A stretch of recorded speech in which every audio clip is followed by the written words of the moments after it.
don't even know what I've been through. You don't gotta let me a bitch do. Blowing on the phone like I miss you. You know I love you by the way that I kiss you. You don't even know what I've been through. You don't gotta let me a bitch do. Blowing on the phone like I miss you.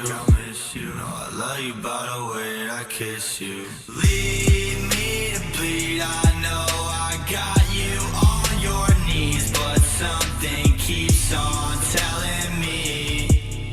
It keeps on telling me, Pete, leave it alone. I'm good on my own. Mama miss me at home, but I'm good on my own. Baby, I'm cold. Back on the road. Show after What is up?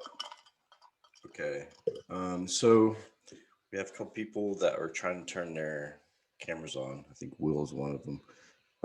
I need Ghost to unmute, and let's see, David unmute, as well as, let's see, Ryan. Dude, Ryan, where'd you go? Oh, dude. Okay. All right, we should be good. So, starting out this week. Welcome to episodes, I think it's 16, right? 16. Dude, time was like flying by, bro. 17. Holy shit. Yeah, 17. So little history so that Dave can get caught up on where we've been, where we're going. Tech Strong TV plays our podcast 3 times a week during their Digital Anarchist episodes, which reaches about somewhere between 10 and 20,000 people. So we've grown quite a bit, and we have at least between 20 and I've seen as many. Ryan, how many were on SIGINT? Was it like 80 people that were logged on active? What's all right? During SIGINT, during the one episode we had, it was like 80 something people logged on during that one. Yeah, I think so, man. It was huge. Yeah, was the biggest one was the one with Ghost, actually. Yeah, Ghost is here. I don't know why Ghost is not activating his video and microphone. He's being shy, mate. He's being shy. Yeah. So yeah, we've had as many as like 80. There's Ghost, and we have like tons of viewers on the YouTube channel. One thing I want to get out of the way before we start, housekeeping. I'm about to switch questions to host only, to where your shit will come to me for security reasons and to make this like a safe chat for everybody. Because we've had compromises before. So Discord and Zoom are not the safest platforms, but no platform is. So anyways, we've been going on for weeks and weeks, right? And we've had some really cool people coming on, David being one of them. Some of our podcasts have been like really great. So this week has been kind of busy for me. I apologize for not putting together like the technical hack for this week, but I've been dealing with working in like multiple time zones, England, US, taking 5 a.m. phone calls and getting talks ready for next week for Cybersecurity 2021. So with that being said, I'm going to run over some quick news real quick. It's nothing spectacular. It's the same shit, different day. Let's check it out really quick. So really, North Korea, they're doing threat needle malware, same shit. You know, they're getting financially sanctioned. So instead of, you know, complying with sanctions, they're going through malware and grabbing crypto coin and whatever they can through Threatneedle. And that's pretty commonplace. It's like normal. Cisco released security patches for critical flaws affecting its products, more than likely probably a lot of VPN products since the pandemic and work from home. And Chinese hackers using Firefox extensions to spy on Tibetan organizations. So I'm not really sure why Tibet and why China wants to squash Tibet. Let them be, let them chill, and let's ease up on the cyber war against a bunch of Buddhist monks. Makes no sense. Um, let's see. Russian hackers targeted Ukraine authorities with supply chain malware. Big surprise there, considering they attacked the entire U.S. with supply chain malware. I'll pass on that one. Online trackers increasingly switching to invasive CNAME cloaking technique. So you're going to see a lot more of this now that people work from home. Registration is a little bit more of a pain in the ass when it comes to domain name registration, especially for companies and shell companies. And then you also have experts warn of notable increase in QuickBooks data files theft attacks. So that's not new. I'm not really sure why they think that's like paramount news, but it's really not news. Everything you know about evolving threat and ransomware. Ransomware going to be on the rise. I predict this like middle of last year when we started getting into all these lockdowns. So I saw an article today about the Italian mafia going to new neighborhoods to solicit protection, giving people protection in exchange for money from income. Kind of a fail, because what protection are they providing, considering it's under lockdown in most countries? Businesses don't have to worry about protection any longer. So a lot of those companies that are, well, I guess mom and pop shops, right? They're willing to pay that type of money for protection, because they don't understand that most of the cyber ops, most of the I guess attacks or criminal behavior against their companies are moving to the internet because of the pandemic and because of lockdown. We saw that like 200% in the UK in the first week of lockdown, first month. Phishing went through the roof. So, I mean, for the Italian mafia to request protection money on a street level, they're kind of behind, which is kind of disappointing in a way, because I know a lot of the organized crime groups, especially like Poland, some of the other groups are resorting to phishing to augment their financial income to like help fund their operations and whatnot. And also online gaming. I did a video interview with Trident, which should be coming out soon, about gaming and grooming kids for cybercrime and organized crime, etc. So that's it for the news. So we do this really cool thing. It's kind of goofy, but it's new for the podcast. It's called the Cybersecurity Weather Forecast, according to your weather forecaster. And there's 99% chance of phishing and 100% chance of precipitation in the amount of making it rain all across the globe because of phishing. People are willing to give up passwords. Accounts payable are willing to create new accounts. And it all is because of lack of training. So with that being said, I am going to allow Ryan to introduce our guest, because Ryan made the connection with our guest. We did have another guest as well, but that would have to be postponed. I don't. Yeah, I don't operate at 3:00 in the morning, and for some of our guests, they wanted to speak to me directly, and at 3:00 in the morning, I can tell you that's probably not going to happen. But we'll go from there. So Ryan, take it over. Talk to us about David. David, this is totally casual. Welcome to the haunted house is all I can say. We have a blast. It's an open community. We look to give back to the community, teach people how to, infiltrate systems, test their own systems. Just free knowledge, man. Just like get together and really have a good time. There's no, Sweet. Don't worry about censorship. TechStrong provides that. So we'll go from there. Ryan, go ahead, bro. I'm going to turn my video off. So Dave, let's just get it started and just introduce yourself and give us a bit of your history, your background. Sure. Okay, my name's David. A lot of people know me online as DC Cybersec now. I've been working in IT generally for around 15 years-ish, give or take, and in cybersecurity for around 6 of those years.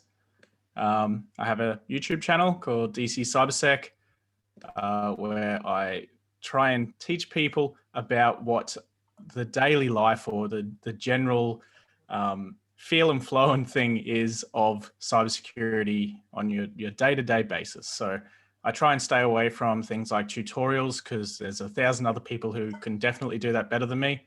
I just like to talk about, what it's like, what you're going to get yourself into. Yeah, I think that's pretty much it. So, yeah. So what inspired you to start the channel to start with? Like, how long has it been going for? The channel's almost 2 years old. So it's, prior to that, I was working in a government agency in Australia. And I was talking about this just the other day. It was actually a little bit of a backflip from the level of censorship and clearances that I had in that job. So there was a lot of things like, you can't say this, you can't do that. And then I got out of that job and there was still obviously the clearance and stuff that I had to keep in mind. And if you go back to my very first video, it's super sketchy. I'm looking around, I'm freaking out. And things have obviously changed a bit because now I share my LinkedIn profile with everyone. None of it's blanked out. Yeah, it's kind of like a backflip reaction or a knee-jerk reaction to being locked down, to not being able to use anything for a very long time, to then just sort of, this is what I've got. So I think that's kind of why I created it. I saw an opportunity as well with a lot of people doing like technical reviews, and there wasn't many people doing CTFs at the time, and I thought CTFs were a great place to learn. So I started, the first few videos I did were talking about how to get into cybersecurity, mixed with different CTFs that I was finding, like the old school ones back then, like over the wire and stuff like that. So, yeah. How do you find it being an influencer, a cybersecurity influencer? I hate the word influencer. Yes, thank God. I think it's a load of shit, to be completely honest. I like helping people, and if that's what an influencer is, then sure, call me an influencer. But I'm here to help. That's all I'm here to do. I'm totally with you on the influencer deal. Like I was approached by an AV and antivirus company and said, "Hey, we want you to be our social media influencer." And I'm like, dude, the last time I was called an influencer, there was bad before influence. Yeah. Sentence. Exactly. Yeah. Totally. Yeah. Right. So yeah, it is a bit strange actually. I just had someone contact me the other day about a sponsorship in a video, and he's like, "Oh, what's your influencer rates and blah blah." I was like, I don't have rates. I mean, what do you mean? What's my influencer rate? I can give you my hourly rate if you want, but yeah, didn't know what to say. I was blown away. So yeah, still getting used to this whole social media thing. And it's totally shocking, right? So Ryan, I'm sure you can like relate to this, right? So when we started the podcast, none of us were influencers. At least I didn't think so. And all of a sudden, dude, it's like I'm getting approached for, hey, we'll pay you X amount of dollars if you say this during your podcast. And it's like, I'm an influence. Usually you want to keep your kids away from people like me. Like now I'm like a positive influence. That's weird. And with you looking like a Wookiee, that's difficult, bro. Hey, I am who I am. So Dave, what do you reckon? What's the biggest challenge to running your community? Like what's the biggest like day-to-day thing besides entering what the best laptop to run Kali on is? Yeah, the most challenging thing is steering people in the right direction. A lot of people come from like watching Mr. Robot and they want to be Elliot, and it's not quite like that. So fielding those sort of questions of reality versus what it's actually like in cybersecurity, especially in a more defensive or even as a pen tester, it's very different to the whole Hollywood scene. So fielding those sort of questions is probably the biggest one, and trying to get people in the right direction to doing things the right way and not just, going out there and throwing a DDoS on something. That's probably the most challenging part of it, to be honest. Totally. I can totally see that. So, Mr. Robot, let's delineate really quick between Hollywood and what actually happens like on a 9 to 5 job, right? So you have Ghost Exodus on, and he and I both have been involved in like confidential informant shit and been pursued by the FBI. That shit can kind of mirror entertainment and can kind of like mirror Mr. Robot, but the normal 9 to 5 job for cybersec is not what you see on TV. It's not the hoodies. It's not, the whatever. It's working, right? So that'd be It's a great button-up shirts and GRC. yes, yes. So let's dive into that really quick, right? So this is a perfect split of a panel. We have me and Ghost, and then we have Ryan and you. So let's talk about the actual 9 to 5, genre of pen testing and ethical hacking and serving that purpose. Sure. I'll start with, I actually made my most popular video on my channel is a day in the life of a cybersecurity professional in a government agency or something like that. I can't remember the title. And the most common comments that I see is, "This looks boring. Is this what you do every day?" And it's a pretty realistic day in the life. Like I'm not messing about. People, I don't know what people expected that I was doing, but it's a lot of like, you go to work, you sit down in front of a computer for a period of time, you do the work, whatever it is, and then you go home and you go and eat dinner and chill out, and you do it again the next day. And in that video there was it was actually a mock GRC meeting, but it was very real to, that's what a GRC, it's me sitting there going, yep, okay, yep. Can we do this? No, we've got to go through more red tape. Okay, that's all right. Maybe next year. And it's just like that. Like, I don't know what people were sort of expecting to see. Maybe they're waiting for the black hoodie and the Guy Fawkes mask to come out and lots of green text running over my face. I don't know. I don't know what they were expecting, but it's really not what it's like at all. I wish it was. That'd be cool. But right. Yeah. So that's a good point, right? So the 9 to 5 usually doesn't look like what Ghost and I have been through. Even so, not really. Even so, I've been looking for that binary text running in the background, the green shit, but I still haven't found it. So I must have taken a wrong pill. But even with that said, right? So there, with what we do as an industry, like pen testing, red teaming, analysts within a SOC, the closest I've found to what I did in the military and kind of what I did, like, on the legit side, was Pine Gap on Netflix, which took place in Australia, at listening posts and doing signal intelligence, and that was pretty realistic. On the other end of the spectrum, Mr. Robot was very, very to the point and very accurate technically as far as exploits go. Sure. But the story behind it, of course, is Hollywood, and I won't get into the people who actually helped produce that show because there's some bad blood there. But anyways, like, so coming into security, cybersec, where did you start, and what brought you to where you're at now?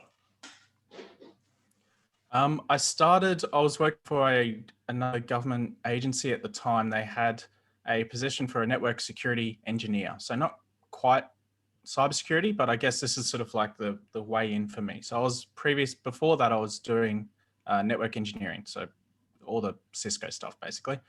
Mm-hmm. And they had this project to cut over a bunch of firewalls, implement a SIEM, and go from there. And I had a 6-month budget, which ended up blowing up to a 12-month budget, as they tend to do.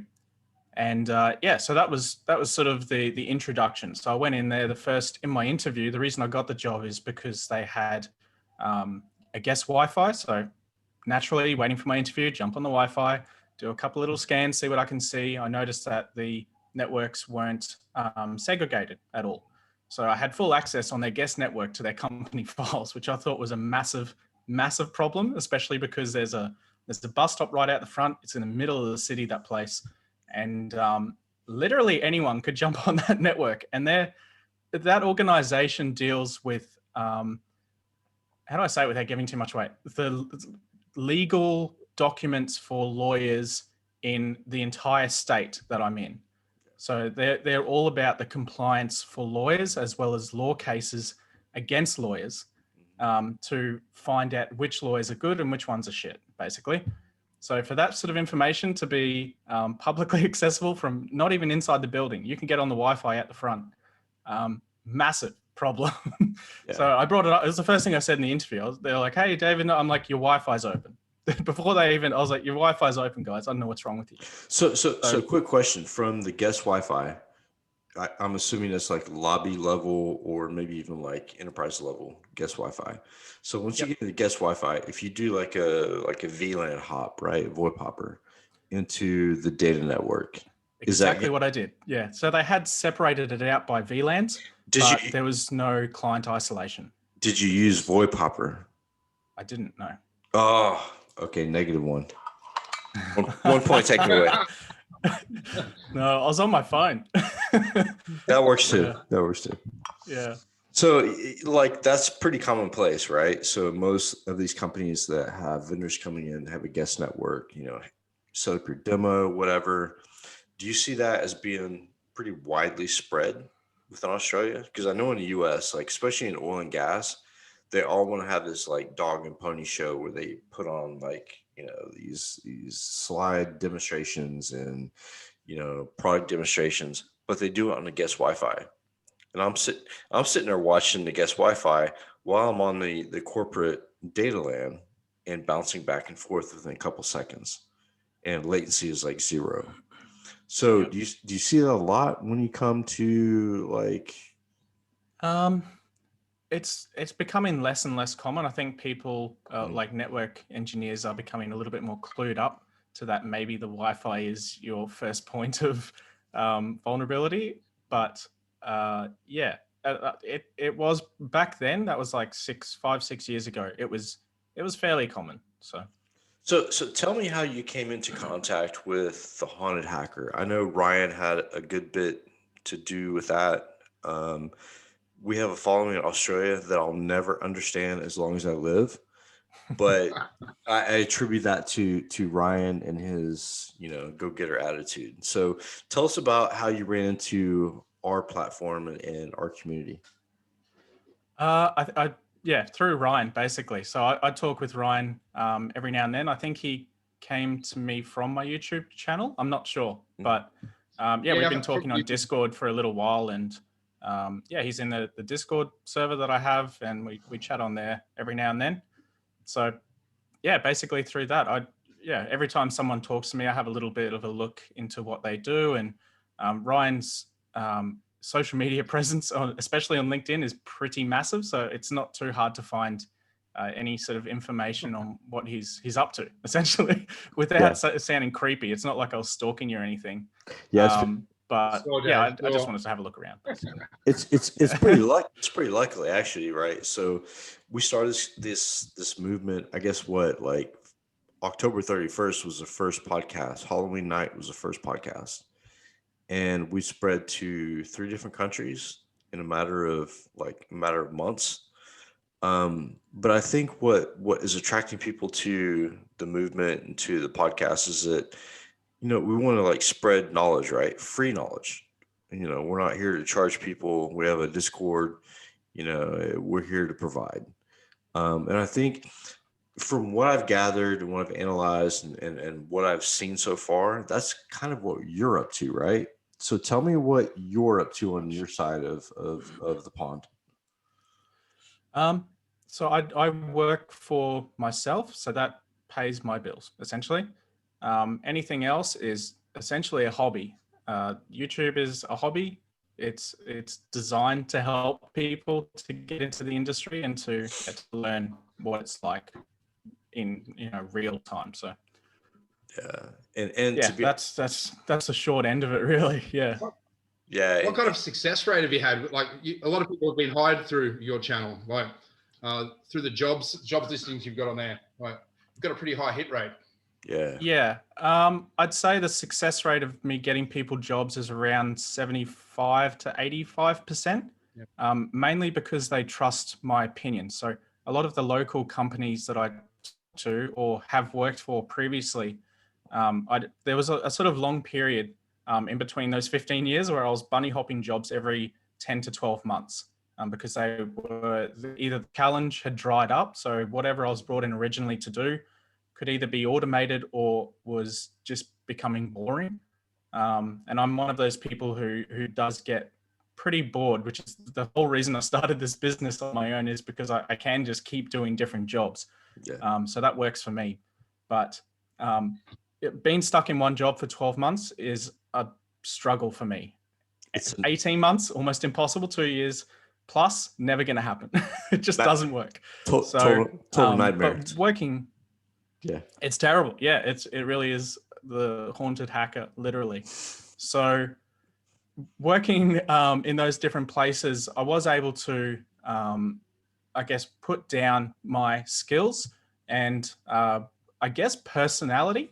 I think they're more interested in my personality. I'm not like one of those show-offy kind of people. I just get the job done, and that's pretty much it. If they like to chat, I'll have a chat. I'm always keen to have a chat. But I try and keep in contact with those people because I love talking to people, basically. So yeah, I keep contact with all those guys, and they've since come back to me since seeing my YouTube channel and saying, we see you've got a lot of students here. How many of them are local? And how many of those guys do you think would maybe want a job or whatever? So they trust my opinion on, that person's level of skill, because I'm not going to beat around the bush. I'll say they're a bit green in, Linux admin type work, but they will break your Wi-Fi, no problems, or something like that. So yeah, it sort of depends what the job is to who I'm going to be talking to. There's a couple of people that I talk to more often than not who are in the government side of things, but finding people with the right level of clearance is next to impossible. And they're starting to expect it now as a minimum to get into an entry-level job, which is, for me, that's crazy. Because back when I went into government, they're like, oh, we'll pay for you NV1 and then we'll get you onto NV2 and whatever. And they'll just push me on from there. So, I mean, the clearance, I probably took longer to do the clearances than what I did actually work in that position for, to be honest. But yeah, so that's sort of the success rate and how I talk with those people. I still talk to them every single week, every single one of those recruiters in IT or cybersecurity, as well as previous employers that I know Ryan's talked to one of those guys. But yeah, there's plenty of other, yeah, he's a nice dude, but Legend. yeah, there's plenty of other places out there just like that sort of guy who I've worked with or push people onto. So another good example other than Ryan is a guy in Melbourne who had just got his OSCP. I made a video with him talking about his OSCP. No longer than 6 hours, I think, later, he was offered a job. Just like that. So they liked how he talked. They liked how he was presented, and he had the credentials. So, I mean, yeah, as an advertisement model for people to get jobs, my channel's pretty useful for that. Yeah. That's awesome. That's awesome. Yeah. So one of the biggest challenges I see as far as the industry goes is these certifications, these nonsense certifications. Like you can't get a job or a company unless you have a CEH. Piss on that. I've seen the CEH since version 1, and it's crap. Yep. It was shit in 2017, and it's still shit. It's still shit. So I took the test in 2005, I believe, version 1. Yeah. So I took the test, no class, just decided to fucking roll in, do the proctor exam, passed it after a few printer crashes and computer crashes, finally got through it. But what I find is that these certifications are really making things difficult for entry level. We're seeing, they keep talking about gap of knowledge, right? Gap, the talent gap, Yeah. which does not exist in my world. The gap that exists is when a company decides to hire and promote from within, right? So instead of hiring a entry level position, they're raising the mid management up to higher and then leaving that position open and only hiring for mid level, right? No entry level. So it leaves everybody else out on the curb. Yeah, there's another problem here as well, which is that HR doesn't understand what they're recruiting for. Exactly. So, and that's the biggest problem that I reckon is here in Australia anyway. They're asking for things like, previously you just needed to have some sort of IT experience to get into a cybersecurity role, and that was fine. They'll then skill you up from there. But things have sort of started changing. They're now asking for an OSCP for like a SOC role, which it doesn't even make sense. But for a SOC role, yeah, SOC analyst, you need an OSCP. Nice. Why? Why?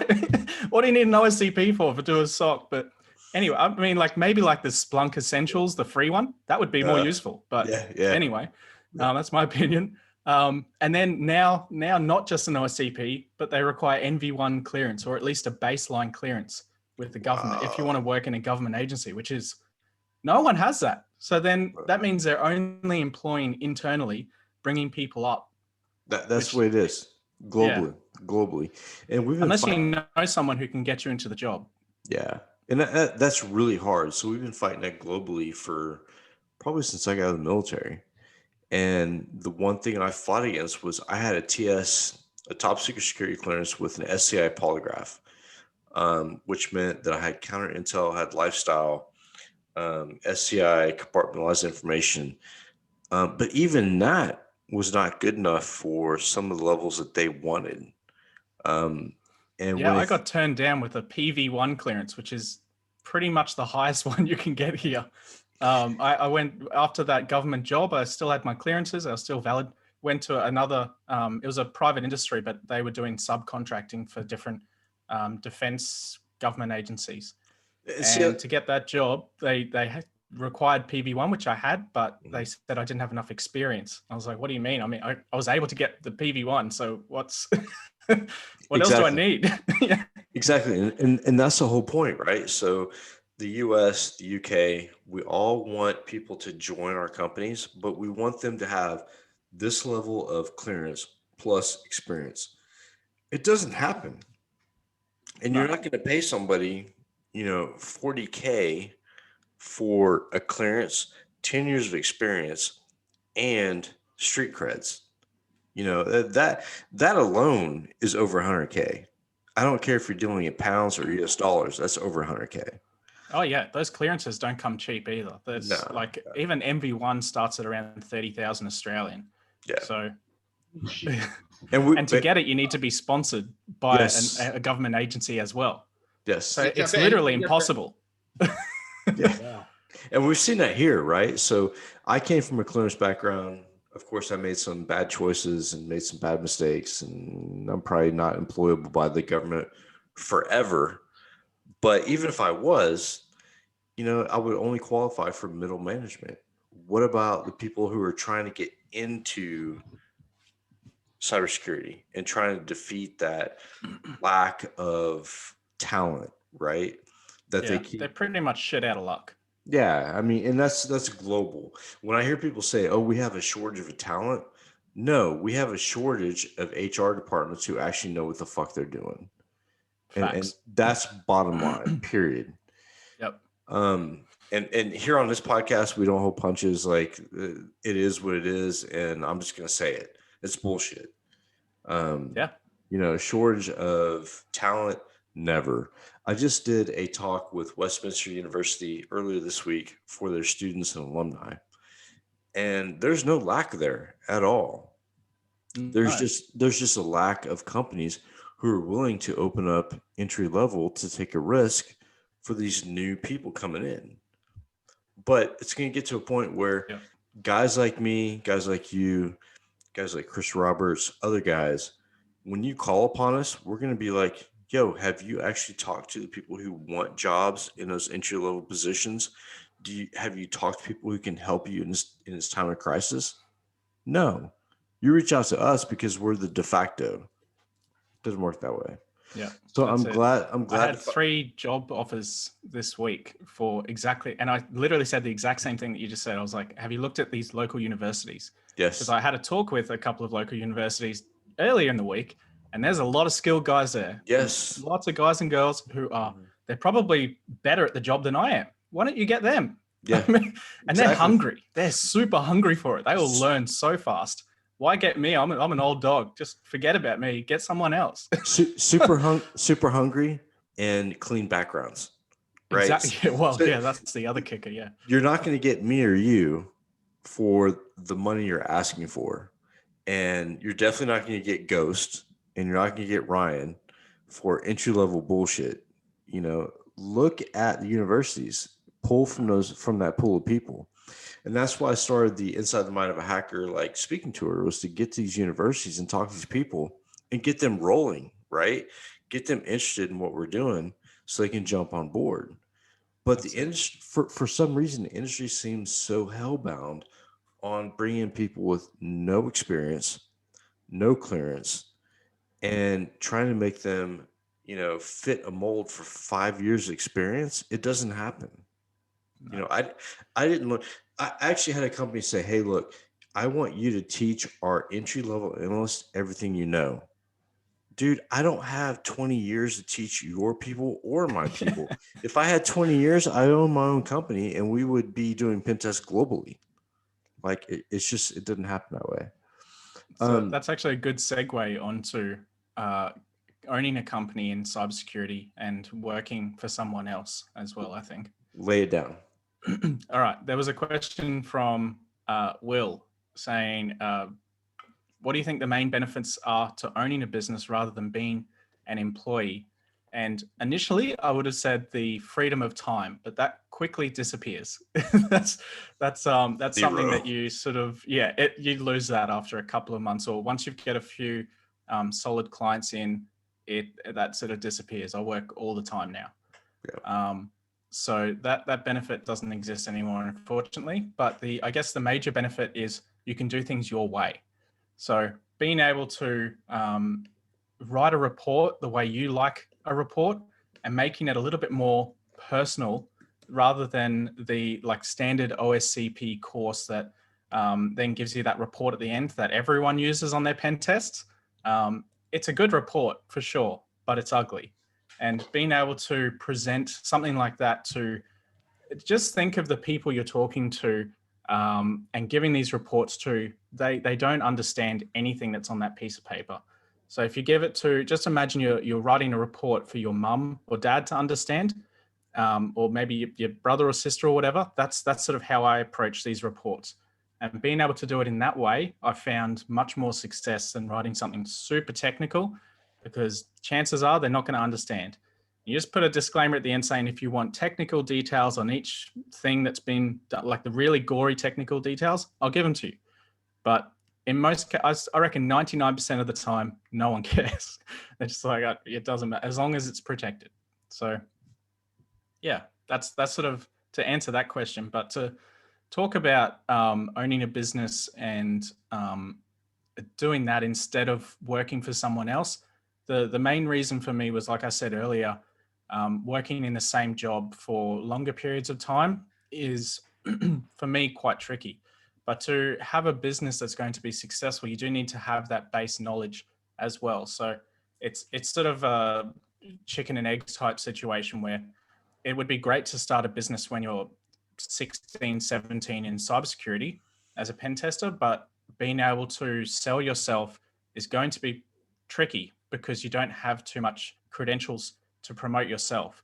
So I've written up a one-page bio thing that I give to my clients if they ask me. And it basically says, have a look at my YouTube channel. This is what I'm talking about. If you want to look how I talk or how I discuss things, these are my list of certifications and the sort of environments that I've done work for before. and that's it. I don't care about like, where did you work before? Because that's just a name drop and it means nothing to anyone important, only HR. And I have so many rant videos about how much I hate HR. Some of them I had to make private because they're just too much for YouTube anyway. But yeah, HR just grinds my gears, man. I really hate them. Yeah, the level of resumes I get from HR when I worked for my previous company was ridiculous. Like people who couldn't spell CISSP, people who didn't know what a SOC was, and if they found somebody like some random person with CEH, hired. Like, oh, let's this guy's golden. 10 minutes in an interview room with him, and it was like a nightmare. It was like really like the industry in the US has gotten so diluted, right? So when I first got into pen testing, we didn't have the I guess the label of CEH or even pen testing. There was no pen testing industry when I got involved. When we started, it was basically we know how to break your shit. Hire us, we'll help you. But now there's like certifications and there's a whole like schooling around how to get these guys thinking, like an attacker and trying to sell this mentality or whatever. But it's falling really, really short. So I've looked at some of the courses and some of the things they put together, and it's bad. It's really, really bad. They teach you academic book shell code. They teach you how to look at a network from a very IT perspective. But when it comes to looking at it from an attacker, there's none of that even exists. And I feel like as an industry, we're tearing ourselves apart because, you get cops out there who are trained to do riot control, to do traffic stops or whatever. And they've been taught that out of a book. Where police departments, where law enforcement fails is when people who don't grasp those concepts 100% take those concepts to the streets and actually perform them, right? So we have pen testers who go out there with this very little knowledge of actual pen testing. Hey, I'm a CEH. I got hired by HR. I'm good to go. And then they fuck up an entire corporation pen test and do a denial of service or lock people out of their accounts. And I think that's the dilution is really sad because when we first started in this industry, it was really pure and there was a lot of like really good talent. But I think as far as certifications go, this is my platform, right? And I hate to bitch about this, but my platform is certification as an industry is a complete failure. People are getting paid to do these boot camps, and then there's a test at the end saying, "Hey, I know this information," but really it's shotgunning for a test. And I did that through high school and barely graduated high school. Do I remember high school? No, not really. But I passed the test. So does that make me a graduate? I'm not really sure. But same thing with CEH. So what's your opinion on certification, knowledge in the industry, and what should be required before someone's actually able to go off and do manual pen tests? I don't have too much experience in pen testing, but I can talk about SOC environments if that's cool. Absolutely. Yep. Absolutely. Okay, so certifications. When I was working as a SOC team lead, I was in the recruitment process for expanding that team. And there was a constant, this is where my hate for HR came in mostly, but there was a constant fight between certification versus experience. Right. And what I was looking for was someone who could work in a team and someone who so basically someone who's not an asshole. And what sort of experience they had rather than what certifications. So if they were presenting things like, I had this side project where I built a whole bunch of Raspberry Pis into a botnet, and so I'd be like, this guy, I like him. But then they're looking for, but do they have a CEH, which I threw out so many times that it's the most load of shit certification I've ever seen. The only reason I got one is because I was paid to do it. I had to do it for that organization.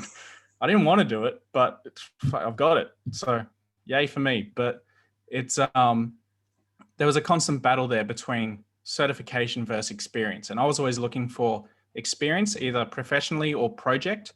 Mhm. And HR was always looking for what certs do they have that they can bring to the table. And I think that's a very, I don't know if that's like a very government type of approach. I think it probably is, because I've seen less of that in private organizations, especially in smaller teams. Like these government organizations they're not small. They had SOC teams of like 100 plus. They're not small at all. So it's, yeah, I think they were looking, HR's looking for certifications. I was looking for experience and personality. Right, right. And that's key, right? So I built, I don't know how many SOCs, and my last corporate position was a SOC director. And the way that I looked at potential candidates was not based on, have you had experience with Splunk, or can you do ArcSight, or can you do Darktrace? It was more of, here's an attack. How would you go about analyzing this attack? Where did this attack come from? How is it generated? Show me how it's produced. Yeah. And 90% of the CEHs were just lost. OSCP, yeah, they could grasp like the attack part of it, but when it came into mitigation, it was a different story. So I really preach like knowing both sides of the equation, right? So be the attacker, right? Go out and learn how to break shit. But then if you really want a job at blue team or SOC, you better know how to defend against it as well. Yep. And blue team is not my thing, but building a SOC was, because I could build it from both sides. One thing that really bothered me was the bureaucracy and the red tape when it came to SOC, right? So we had multiple clients in this one SOC that relied on our monitoring, etc. But it just seemed like a complete Groundhog Day of exercises of child porn and acceptable use, like violations. And that's not what I was hired for, right? So, yeah, it's important to be able to identify that stuff, but in the long run, yeah, that stuff causes a lot of damage, a lot of financial loss, could shut down networks. But there's people above that, right? So let's take a look Yeah. at where those child porn websites come from. Why are they accessible from our network? Why are people able to access them from offshore platforms or whatever? And Yeah. tell me what executive made this okay on those platforms, and we can address it, right? And certifications don't tell you that. Certifications tell you, hey, in order to hack this website, use Donald Dick. And when I took the CH course and was going through their classroom fucking syllabus and saw Donald Dick, I was like, you've got to be kidding me, right? You want me to audit this course and tell you what's wrong, and you're using a tool from 1990? Like, no, that's our industry is way beyond that. But Yep. that's what we deal with, right? And SANS, there's different layers of like threat protection and yeah, URL filtering as well. It doesn't just sit with let's block the IP type no, thing. There's so many different layers to that. yeah, Yeah. I mean, when you look at the type of protection that you can have available as opposed to what's being utilized in 90% of the market, it's sad. And Yep. when you look at the breaches and see SolarWinds was attacked, you know, effectively, and you look at all of the other places that were attacked, you're like, it's no surprise. But for the government here in the US, it was complete surprise. And I'm like, where have you been the past 10 years? Have you been living under a rock? Like, this shit has been building. Like, it's here. It's time. And I think globally during the pandemic, when the pandemic hit, I really think people should have taken a step back and realized that, guess what? The internet is about to be fucked completely. Yep. Cybercrime And is it going to, did yes, multiple times. bandwidth. You look at the Yeah. attack structure, you look at nation state, the internet blew up after The COVID-19. internet jumped into the bang bus. That's Yes. essentially what happened. Yeah. No better comment for that. I mean, that's yeah, completely.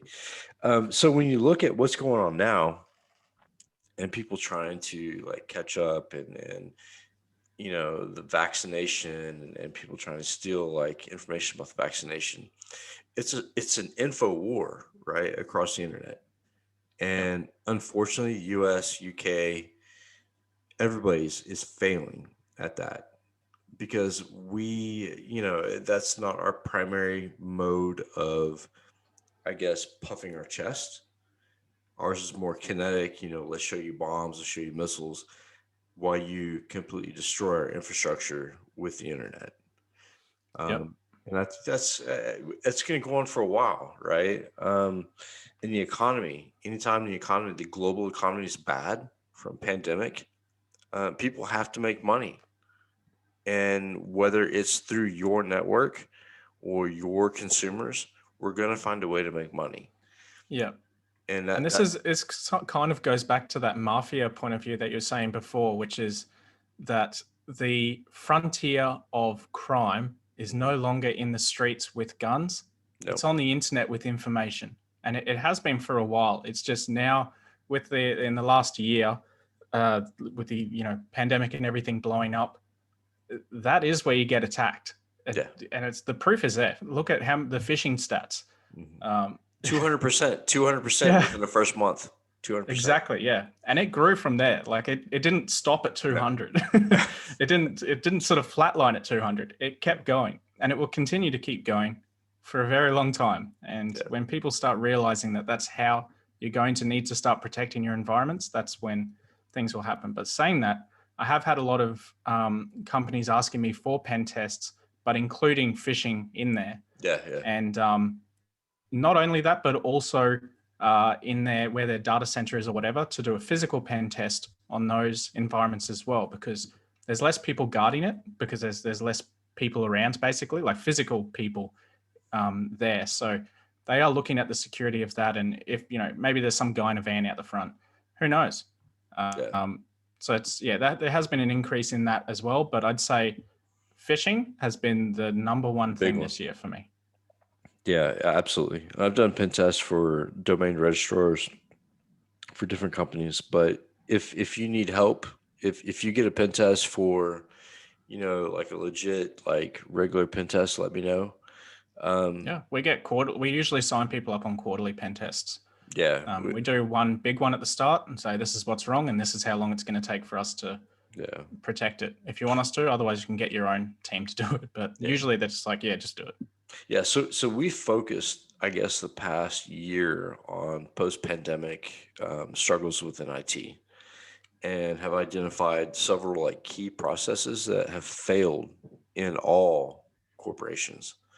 A lot of that has to do with hiding data, right? So CEOs posting too much data on their public profiles, social media, etc. There's a lot out there because everybody's lives revolve around the internet now. As before, you look at Facebook, take for example, right? And you got people who you knew in high school or secondary school, and they live their lives on social media. Well, when the pandemic hit, you had corporations, executives who didn't live their lives on the internet and social media who are now doing it, and which causes like physical vulnerability to that executive, to their family, to financial vulnerability, to bank accounts, to transactions, to Swift, to chips, all the above. And every talk I've given between, I guess it was a year ago and today, has all been working from home. And the predictions I made last year was we're going to see more ICS SCADA attacks, as well as, some serious like financial hits on executives, like targeted executives. If I see someone in an organization on LinkedIn who's like the account manager or accounts executive or whatever, someone in accounts, they're my number one target. Absolutely. I'm going to hit them hard, and I'm going to be calling them up as Ben from Microsoft to sign into OneDrive or whatever, anything I can think of that I think they're going to fall for. It's not that hard. You find them on Facebook or Instagram, do a bit of digging, see if they've got a leaked password somewhere on some sort of breach database and see if it's still the same. Chances are it probably is, or a very close to a derivative of that original password. They just changed the number or whatever. Absolutely. 100%. Yeah. 100%. So I got Hacking, right? Yeah, Very right. loosely. Yeah. Open source hacking. So I got interviewed by a CISO, I guess it was about 3 or 4 months ago. And the guy did no homework on me, didn't know who I was, didn't know, anything about my background. But I did a full OSINT dossier on him through Facebook. I knew who his kids were, his daughters. I knew where they went to school. I knew what college football team he played for. I knew the Marine Corps platoon he was in, like everything. And when we had a conversation, it was like I knew him for 20 years. And this guy was like, "How do you know so much?" And I was like, "Because I do my homework. I'm interested in this The job." internet. Yes, I'm interested in this job, and it would make common sense to me if you were interested in hiring somebody for this job that you wanted to be effective, you would have done the same. Therefore, I'm backing out because your homework doesn't equate my homework, and you have a lot more to lose than I do. Oh yeah, and someone with the right sort of intent to use that information for something not so nice, like maybe I'll kidnap your kids and see what money I can get. Exactly, ransom. I mean, that might sound extreme, but it happens. It happens.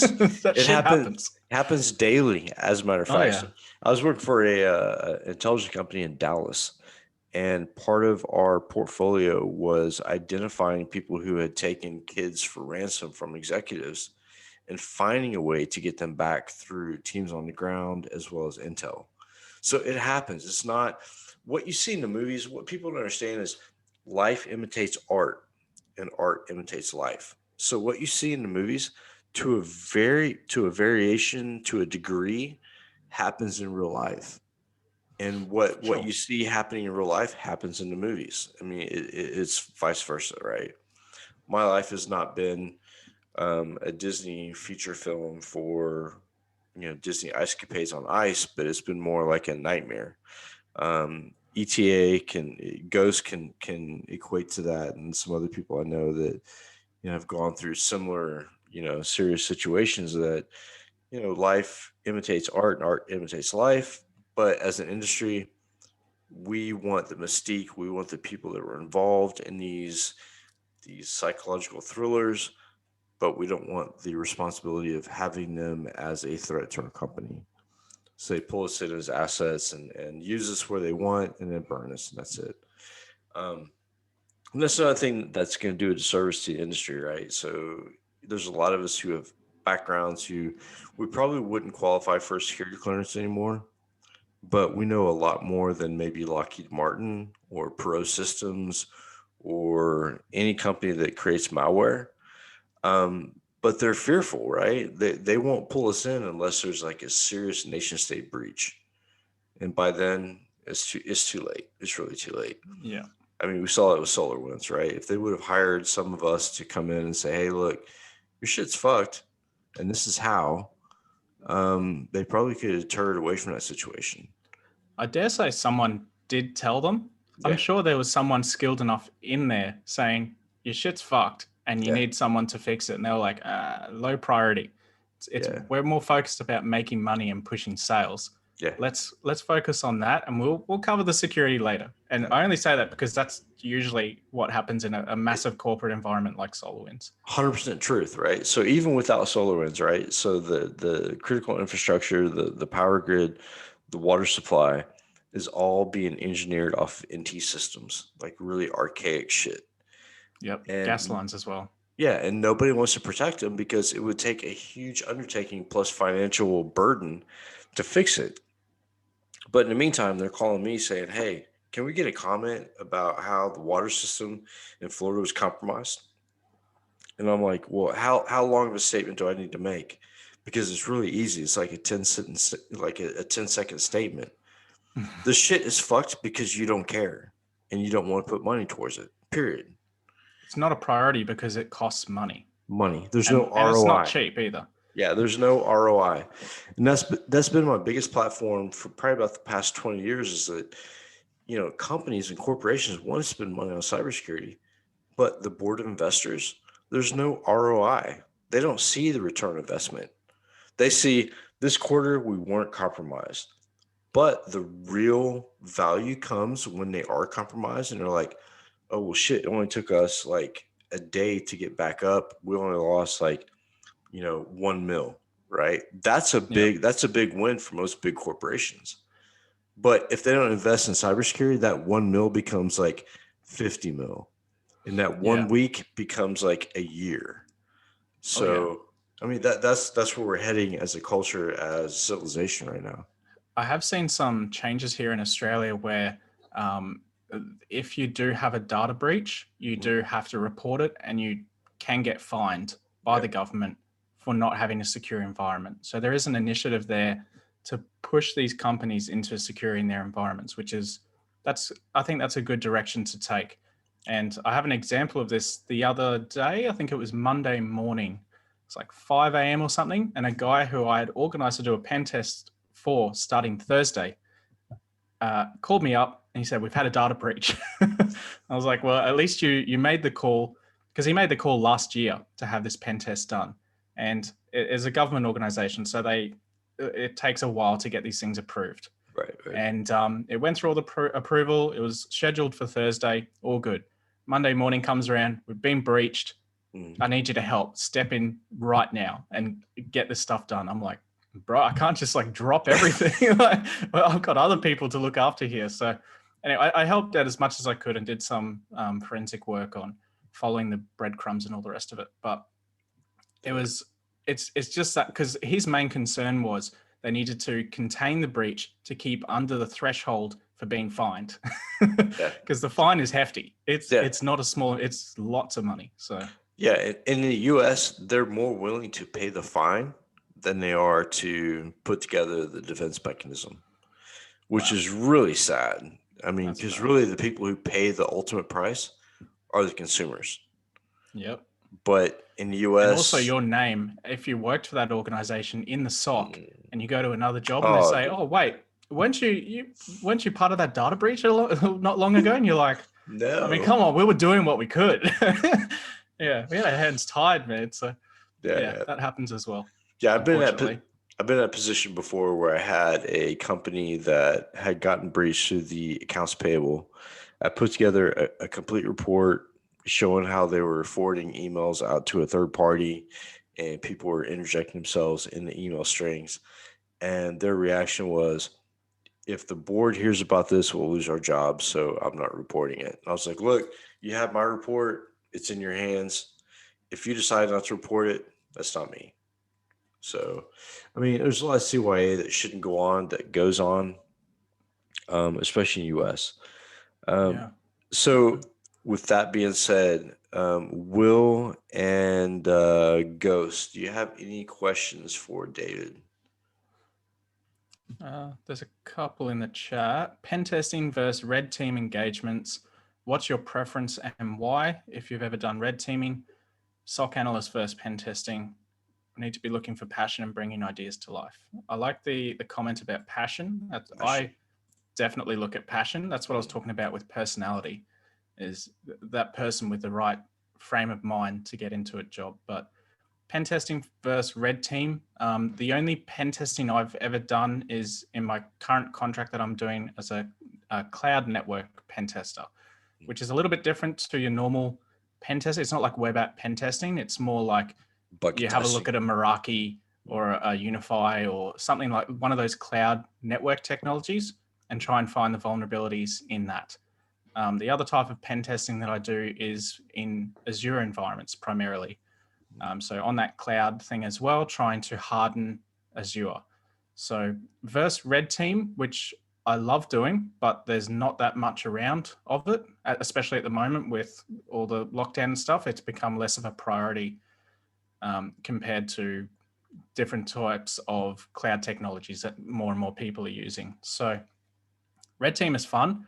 It's pretty rare, but it is good. So back when I was working in that government organization, my main role was in like a social engineering red team role, and it was a 12-month contract again. And it was fun. And you get to do lots of like FBI open up type stuff, except not quite as Hollywood as that. But especially in a technical role. But it was fun. So I guess fun versus tech. Yeah, it's somewhere in between, which is good for me anyway. There are people like specialists who they specialize in breaking into places, like picking locks and stuff, all that good stuff. You're more in a red team technical position. You're more designing those tools for those guys to use. You don't really go out into the wild type thing, or sometimes you do, but it's pretty rare. Yeah, for red team, I think it's more of, especially like the physical test, right? So it's more of I consider it a jump crew. So in the military, we had crews that were ready to roll on 24-hour notice, and those were our jump crews. And with red teaming, same thing, right? So you have your electronic locks, you have physical locks, you have your kits, you have your RFID.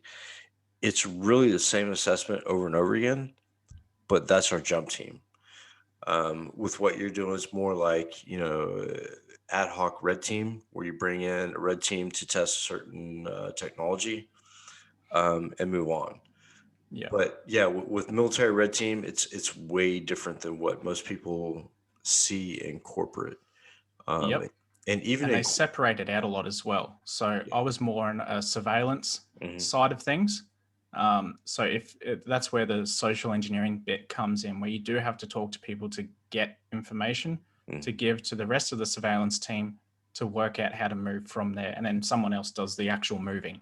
Like you're in a computer room, like you're not out there. So there's different areas of it as well. So me and my roommate went to a place called, what was it? Unclaimed baggage, I believe. So they took suitcases from the airlines that weren't claimed and dumped all of the shit that you can buy out of those suitcases. And dude, we found antennas, we found Kindles, we found all kinds of really cool shit. And I'm thinking, wow, I could supply my whole red team kit, my go bag, through one of these places. USB, like, power packs and antennas. Like, it takes that for red team, right? So pen testing is a little different. Pen testing is more of, let me sit on the outside, mimic, a hacker who may be looking at your network as a potential target. And then look at, as far as red team goes, we look at physical, we look at people, we look at placement, we look at process, we look at all the above, cameras, IP, etc. Um, and then we find our way in through that way. But even with that being said, there's less and less of that being done right now because of pandemic.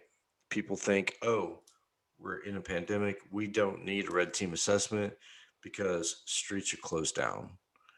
Well, if I live within a block of your facility, I'm probably already in your network and probably don't need a red team assessment.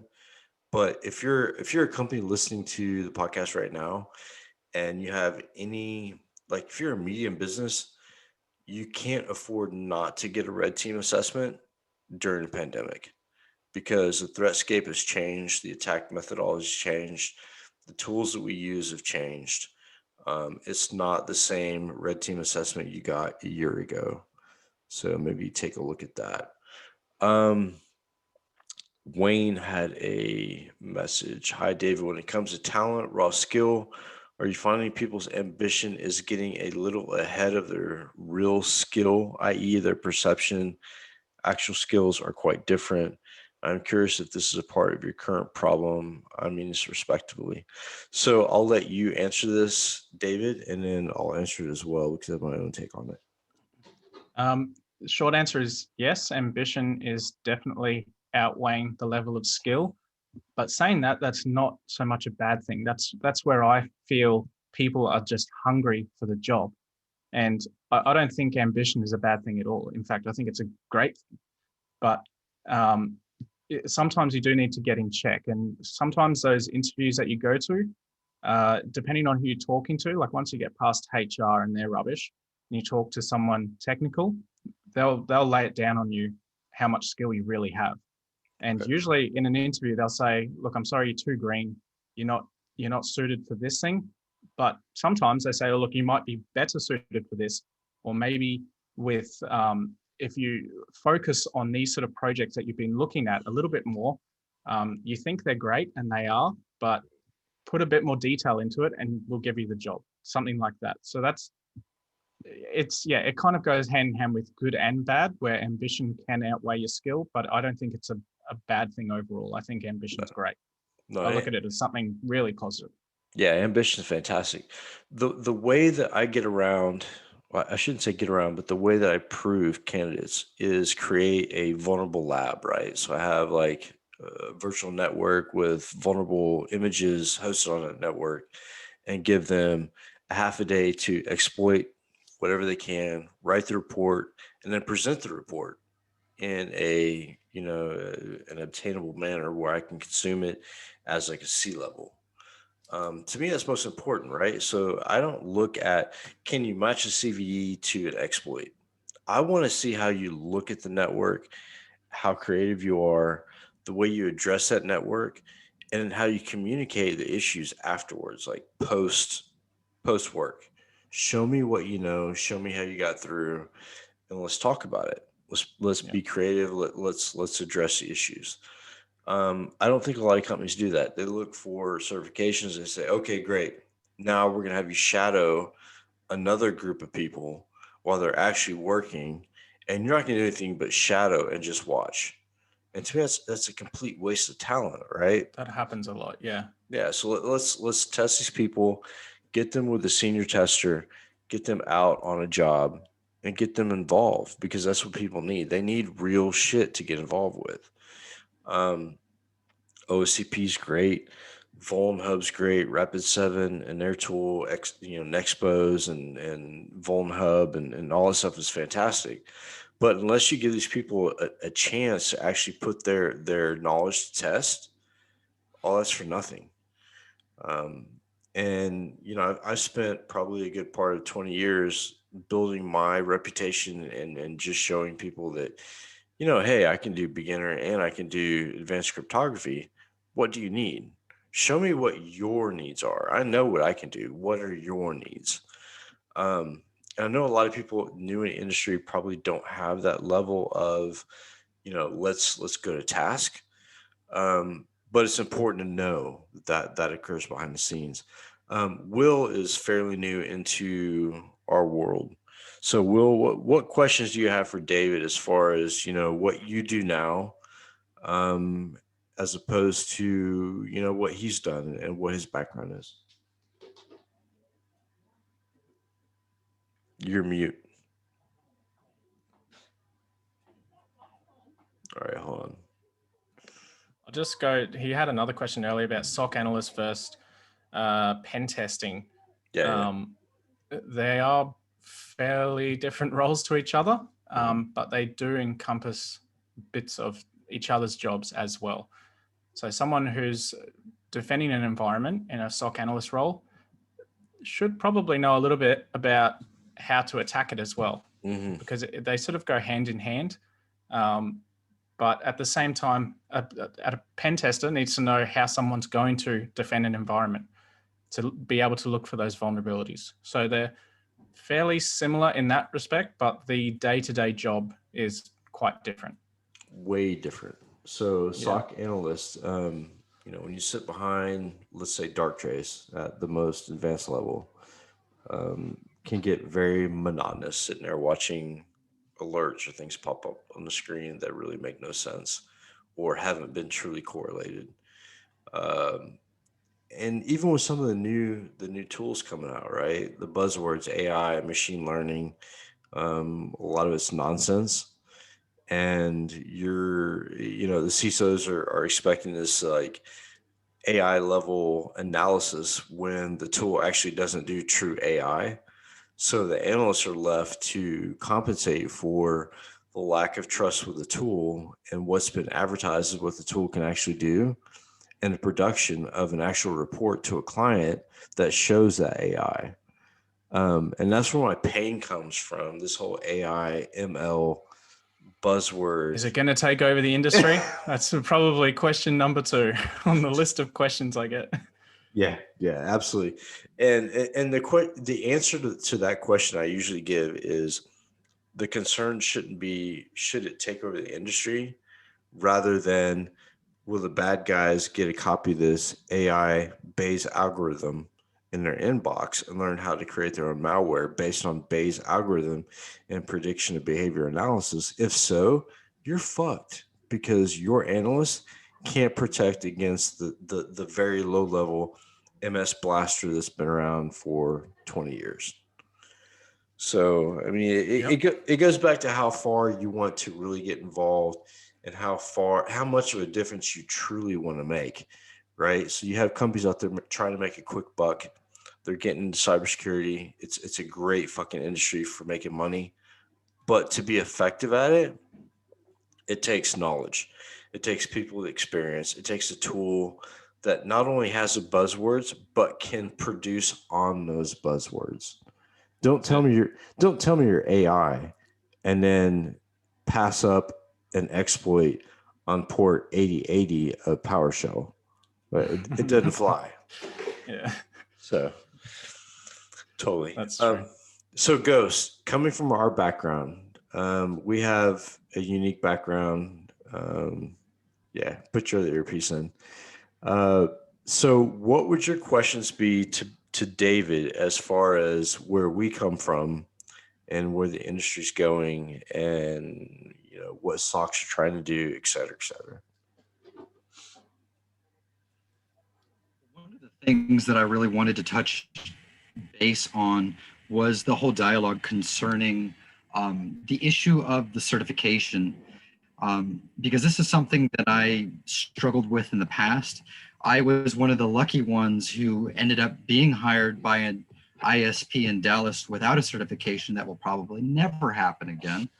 I want to know if the industry is beginning to, or if the industry will begin to give people like Mike and myself, an opportunity to have that kind of entry level position without showing or proving that we're really good test takers. You know what I mean? Yeah. Now this is a question that I had been forming for a long time, because like I have been doing what I was doing for 11 years, and the chief federal forensics investigator for the public defender's office had been doing what he was doing for 11 years. And when we came together, it showed that we were not on the same page. We did not have the same understanding or experience. So I really want to know, do you think that there is an opening door for people like Mike and myself who might be able to find those types of opportunities without certs? Yes, but it depends on where you are. So for places that I've worked, like in Australia or Singapore, even China, I've done a bit of work there. China is very much based on certification and being able to take that test. Singapore's not, though. Singapore is very open. Exactly. Yeah. They will take anyone from anywhere. And if you can show the skill, they'll take you. Yep. Whereas somewhere like China or even Australia, Australia's sort of somewhere in between, where it depends more on who you know rather than what certifications you have. Because there's a saying here, it's like mates for mates. I guess. So, yeah. So I would imagine that there is a level of burden of proof, because like how would someone like Michael or myself be able to demonstrate, that we would be a good fit for the company without, having to show that we're good test takers. So I wonder if we'll ever create like a base of something that would allow us to show some type of proof. So Singapore, I don't know. Singapore is very interesting, Ghost. So when I went to Singapore the first time, I was working for the Ministry of Defense. Same thing with Egypt. And really, they wanted to know. When was that? Because I worked there as well. Really? Which one? Egypt or Singapore? Singapore. Okay, so Singapore, I've been on and off with them since 2010. I went and trained their Ministry of Defense on voice over IP hacking and interception in 2010. Shit. Okay. I did Yeah, some stuff there in 2018, yeah. So late 17. Yeah. I've been there off and on. I usually stay at the Marriott down near the harbor, and Nice. then take a trip over to the ship to see the laser lights at night or whatever. Yeah. But yeah, Singapore has a really unique way of it's a very cool community because the expat community from the U.S. is very strong. Oh yeah. And going over there and meeting with the Ministry of Defense, they were very open to learning how to do what I did. Very open to listening, didn't care about credentials. They saw the need. And once I started doing the demos and they saw that, hey, this guy can actually like intercept some shit, we should probably listen to him. Yep. It takes a bit of proving yourself to those countries before they'll open up. Yeah, which Um, I think is what Ghost was talking about. There is still going to yeah, be a level of proof that you need to give, depending on where it is, if it's skill or yeah, experience or certification. yeah. There will always be a proof thing because they want to know who they're bringing in, Who they're basically. dealing with. Yeah, yeah. And with Singapore, it's a little different, right? So because of the environment, they don't necessarily go off of certifications. They go off of who you know, who's Yep. bringing you in, who's presenting the business card, because there's even a certain way you present your business card to the people in charge, right? True. So Singapore is run by China, 99%. Pretty much. It's a Chinese country. So if you go in, you show them the respect, you present your business card both hands, and you sit back and you do what you know how to do, that respect is there. But they will see through bullshit really quick. Oh yeah. So yeah, my suggestion is to any pen testers trying to gain a foothold in Singapore, maybe not.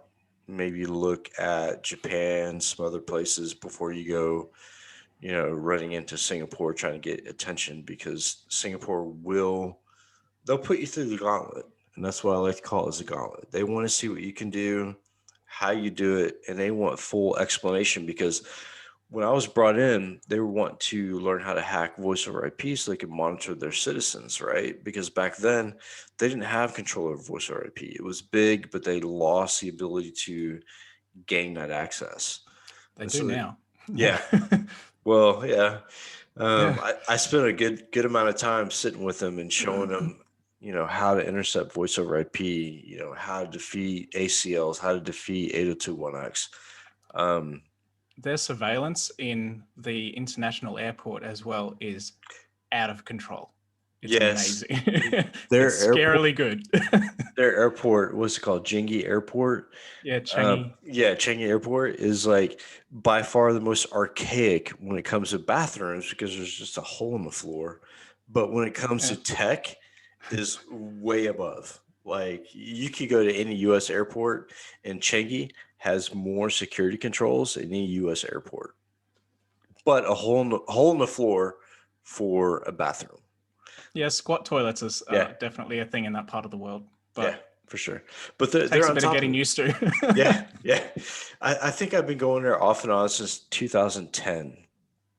And I spent most of my time in Chinatown as well as some of the other boroughs, but mostly with the Ministry of Defense and some of the encryption companies, showing them how we get past voice over IP vulnerability. But it takes that gaining, I guess, respect and trust from those countries in order to function within their borders. One thing I had going for me was I was not a big fan of the U.S. And it's pretty public. They made it pretty public that I was a cyber terrorist. So going to these other countries, they were more than willing to welcome me in and say, "Hey, look, this is our country. Teach us what you know. We'll take care of you. We'll do what we can." Yep. So I trained Cyprus, the banking system in Cyprus. I trained Singapore, some other countries. Um, and it's all independent, right? So my suggestion to anybody getting into pen testing, don't vow your loyalty based on one company or one country. Everybody is independently, I guess, hired, and we're all consultants. Yep. If you think a company's going to stand by you and be loyal for 50 years, newsflash, not going to happen. So we're all independently employed, and we all have to make our own living. So pick which countries you want to go to. Um, Pen testing is huge around the globe. Like I'm working with some people on the yachting industry, the super yachts. To get onto a super yacht would be badass, right? Spend 2 weeks on a yacht testing shit. Oh yeah, that'd I be mean, fun. it's a dream, right? I've been all over the world. I've been to Europe. I've been to Asia. The possibilities are limitless if you take and it all goes back to passion. If you don't have passion for what you do, you're doing it for a paycheck, you're gonna fail. Find your niche, find your passion, exploit it, dig it, research it, live it, breathe it, eat it, and eventually you'll come to a point where you're giving talks in front of large audiences. You are doing Skype interviews, TV interviews. It'll all come to fruition, but it's all about people, how you treat those people, how you bring those people with you, and how you build your own little business empire. That's um, it. it has to be orchestrated. And David, tell us about how you developed your business model and how you function. I went off basically the people who were asking me if I had talent to refer to them, or asking me for contracts. So I was in a position where I was doing a lot of contracts. They were between 3 to 6 months long, and I was doing them through larger companies um, in Australia and anywhere else. And I essentially took that, created my own company with a couple of other guys, and that's sort of how I took it on. And when they said, "Do you know anyone?" I said, "Yeah, I know myself. I can do it through my own company." And they're like, "Oh," at the start it was a bit hard. Definitely, there was quite a few months there where proving credibility of that company and showing them that there was a real structure in place, the right sort of insurances, Mm. all that fun business stuff um, in place, and then getting those contracts off the back of that. I had to start pretty small. There was a lot of useless networking meetings that I went to, talking with smaller like 1 to 2 man type web SEO businesses or something like that, Yeah. who are pretty much outsourcing. You just have to explain what their own vulnerabilities are and how to govern their own data. And that's sort of how I started with that, and then moved on to doing those bigger contracts. So like what I'm doing now with different other government organizations, um, doing their security needs. Not so much like a full SOC team, but we do have like a virtual SOC that we've got available if they want to use it, as well as like managed service agents that we can push out to computers and all that standard stuff. But most of the work I'm doing is like a project-based work where they need a pen test, or they need a red team op, or they need some investigation done into a disgruntled employee, which that's probably the most common actually, Yeah. all the way to training. Yeah. Yeah, like phishing scam training. Sit down the whole company in 5 different sessions or something, and let's talk about phishing and how I'm going to get your information, Yeah. and show them like a real example of exactly how someone would get their information and what they can do with it. So with phishing, do you use like commercial platforms like FishMe, or do you use like set like social engineering toolkit? You know, There is a toolkit.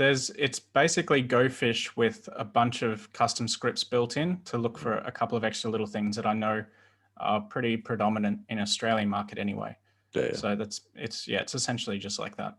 Cool. Yeah. So, I mean, there's tons of platforms out there, and there's tons of ways to like, I guess, market yourself for a pen testing company. But I think what really, like the bottom line, especially during the pandemic, is gaining that trusted advisor role.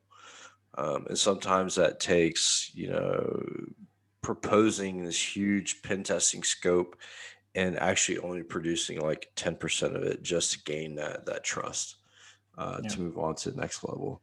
And I've done that with a few like UK companies. Right now, my portfolio with the UK is pretty big. Um, but it all started from ad hoc little tasks here and there. Like, hey, talk to our intel group, give them some advice or consultation or whatever. uh, but it all goes back to learning not only offensive but defensive and keeping up with the industry, keeping up with the news, new techniques. I mean, this industry does not slow down.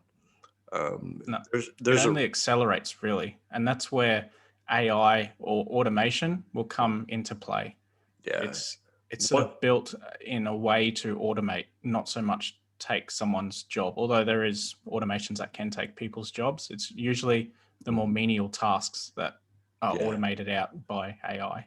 So, which brings up a great point. We brought on Vonahai, which is an automated pen testing platform, I guess a couple weeks ago, and they take care of the automation of the scanning and the vulnerability identification, which is like paramount. That's a big piece of it. Yeah. Huge, huge. And then not only that, but the reporting. Reporting to me, if you can take over my reporting, I can dump my shit into a template and be done. That's golden. That takes out a week of my time. Hell yeah. And a lot of people, a lot of pen testers are fearful of the word automation because they automatically think that, oh, you're trying to do away with pen testers. No, we'll always need pen testers to look at and to give sanity checks to the tools, as well as manually verify results. It's not something we're going to fire and forget. But throughout history of pen testing, before pen testing was even like a real industry, before there were CEHs, a small group of us were doing somewhat true pen tests.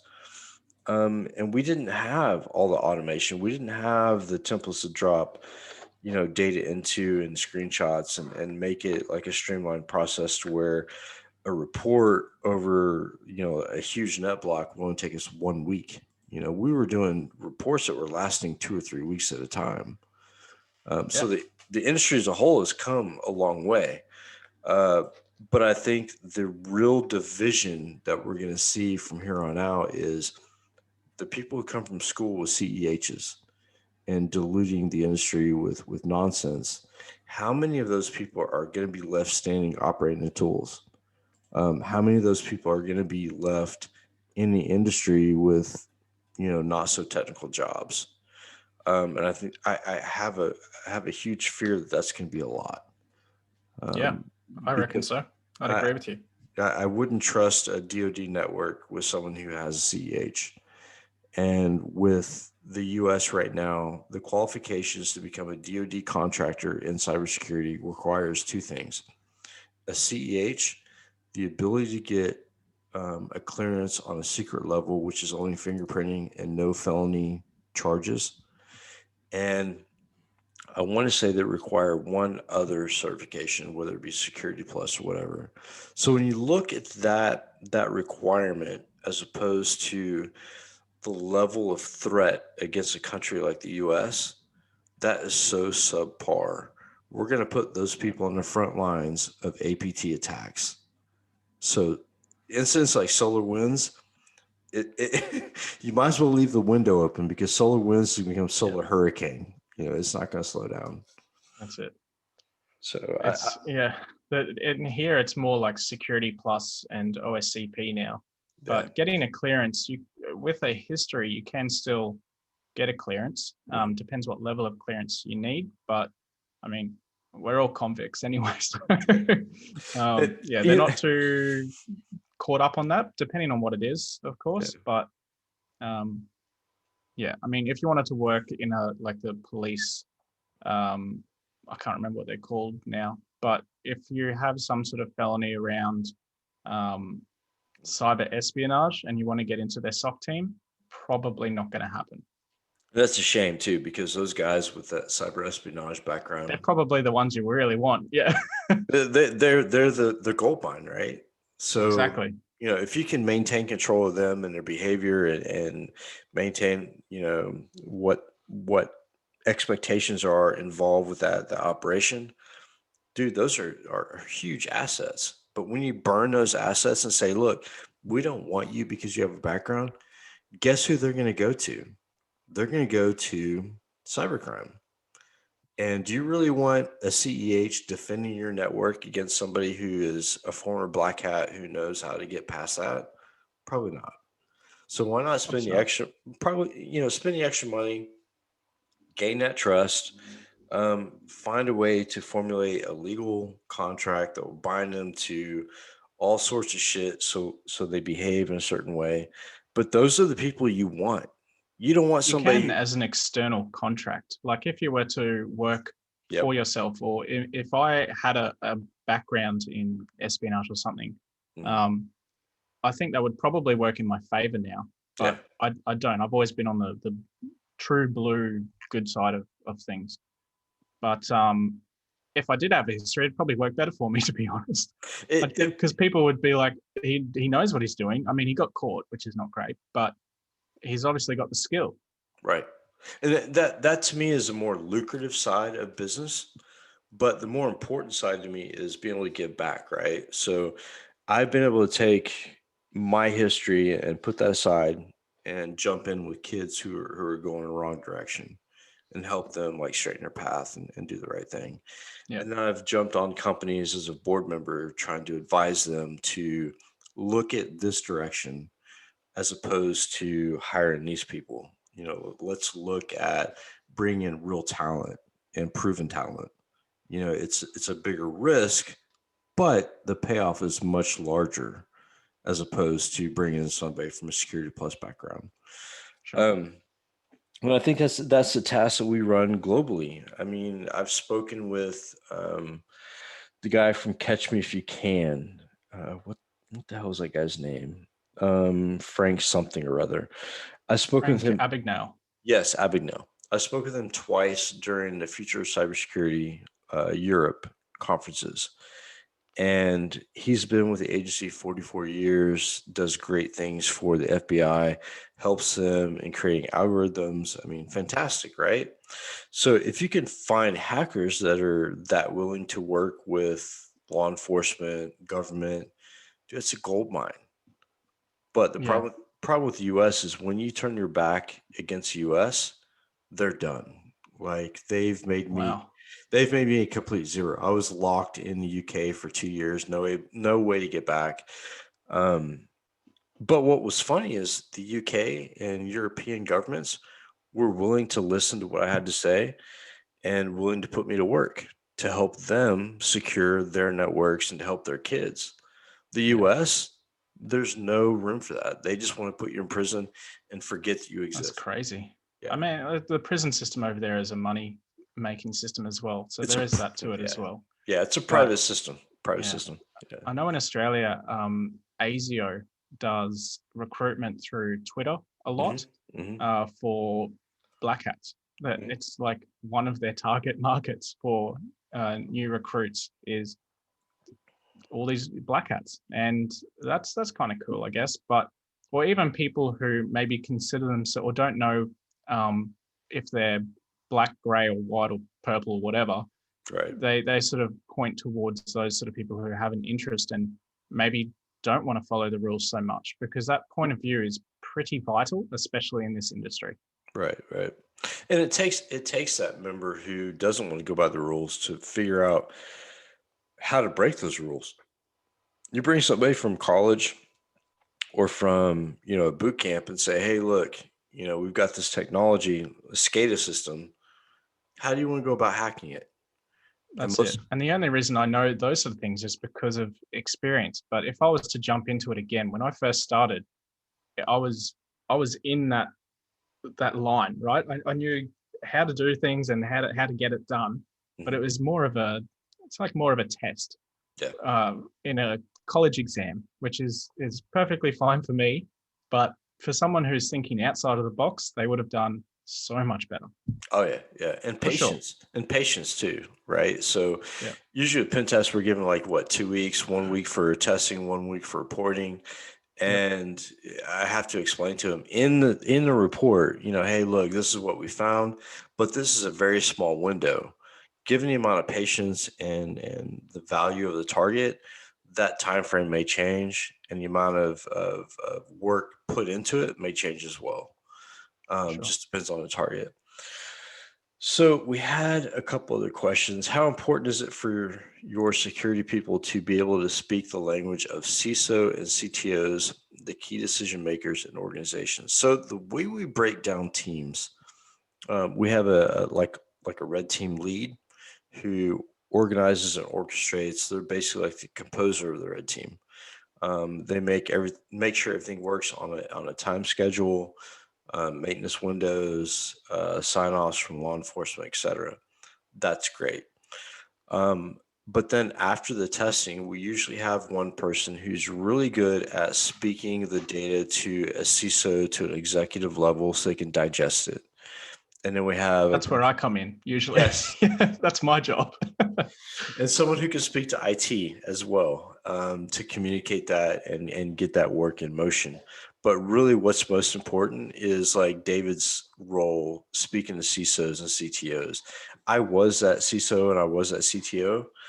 And I can tell you that when someone comes to me with a 50-page pen test report, the first 2 pages are for me. The rest, I just throw in the trash. But what it really takes is someone like David to break down the executive level, the C-level communication. Yeah, To you tell really me, have to articulate exactly what the main points are very quickly and yes, make it so that it has some sort of risk behind it and how that affects compliance. It's all part of the fun of GRC. But yeah, being able to articulate yourself properly and say exactly what's wrong and getting the point across is pretty important, I think. super important, as well as not only speaking to the C levels, but also putting things in a digestive format to where they can call back on you if they have questions. Yep. I've seen companies walk in and do pen tests and leave a report and it be completely above the CISO's level. And the CISO looks at me and says, "Hey, do you know what this means?" I'm like, "Yeah, of course I do. But did you not talk to the company who came in?" But a lot of companies, they drop the report, grab their paycheck, and that's it. They're done. Yep. So if you really want to succeed in this industry as a pen tester, go the extra mile. Make yourself available, not only during the pen test, but afterwards. If a company has a question about, hey, we just got an email, or hey, we're seeing this malware. Have you seen anything about it? Do an hour's worth of intelligence work and figure out what the fuck they're talking about and get back to them and give them some Yep. kind of guidance, man. Don't leave them out there, because that's what our industry really lacks is people who want to put in the effort after they get the paycheck.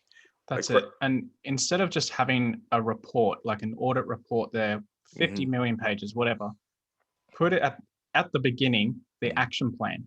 Right yes, at the start, you say, this is what's wrong. This is what we can do to get you over the line.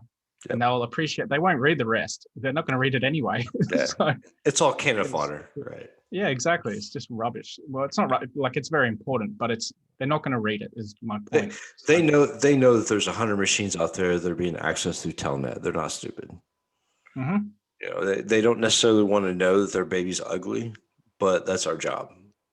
And once we tell them it's a matter of, hey, your baby's really ugly, but we can help you make that baby a lot better looking if you buy these clothes for it. And we can help you do that. Um, but other than that, man, like the pandemic has really changed our industry as a whole. I know for me, it's really changed what I do. Yep. A lot more remote pen tests, less vulnerability assessments, zero face-to-face conferences. It's all virtual conferences and speaking engagements and whatnot. Um, and I work in like 10 different time zones, so it's really exhausting. So I bet. what do you experience, David, as far as post-pandemic and running your business and what you've experienced on your side? It's changed from mostly for me in um, protecting one building as an environment to lots of little nodes as the entire environment. So imagine it as this is what you were protecting before, and then this is what you're protecting now. So you still have to do the middle bit, which is where everyone's connecting into, but you also have to protect that traffic going in and out from wherever people are. Yeah. And without control of their router or some sort of firewall that they have, it can be quite tricky. So it's a lot more endpoint protection and a lot less just that site environment protection. Yeah, so I've been called into certain like groups to talk about working from home and the mix of technology. And I think the biggest concern right now is you have teenage kids, you have, the mother, the kids are involved that have this mixed technology, cell phones, gaming systems, Alexa, Google, Chromecast, all that stuff within a network, while a company is still trying to maintain their operational status in that same network, competing with those other pieces of infrastructure for bandwidth and Yep. security. So you're mixing all kinds of new vulnerabilities with what used to be a pretty stringent environment with your corporate environment, and now it's like the Wild West.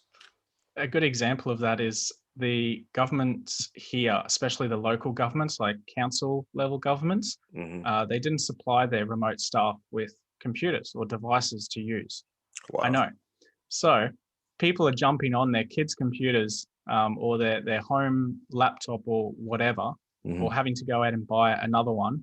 And that is a massive problem in itself. That's like a security disaster just waiting to explode. So Absolutely.